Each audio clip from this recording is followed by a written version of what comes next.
Hi guys, and welcome to another video of onboarding process. My name is Chia from DevOps Easy Learning, and today we'll be going through how to install Slack on Windows operating system, right?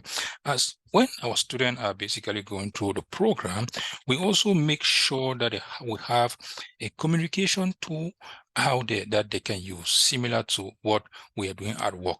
At work, we can either use the Microsoft Team or we can use Slack. And Slack basically is the popular communication tool out there, right? And that's also why we also opt for Slack.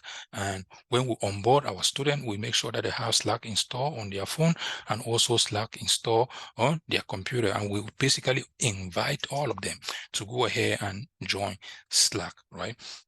If you go ahead and kind of click on this little icon here, I can see here, it's going to take me to a page where I can download Slack. And I will make sure that I add the link of this page in the description of this video, so that if you want to go ahead and follow the same step, you can go ahead and do that.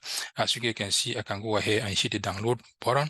And if I hit this, it will go ahead and download Slack. As you can see here, it is downloading. And when that is done, it will go ahead and put it in my download folder. And let me navigate to my download folder.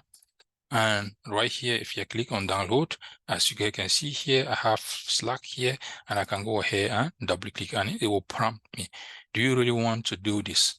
It will ask me, do you really want to install Slack? And if you go ahead and say yes, it will install that. It did not install anything because I have Slack already installed, and that is why it basically opens Slack here. And this is our DevOps Easy Learning general group, where we basically post everything, and we have all maybe our section here where we have all our students in, and that is also how our students, they're kind of learning here how to hook up Jenkins here with Slack, which is really useful as a DevOps. Let's say you are working and you have a continuous integration tool that you want that continuous integration tool to send a notification to a specific channel.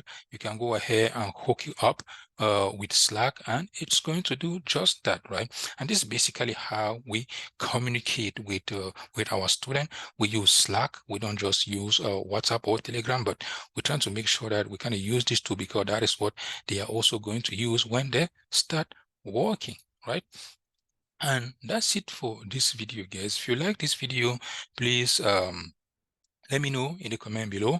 And also, if you have not yet subscribed to our YouTube channel, please go ahead and do so. Also, please don't forget to follow us on social media, such as LinkedIn, TikTok, YouTube, Instagram, Twitter, and so on. Thank you.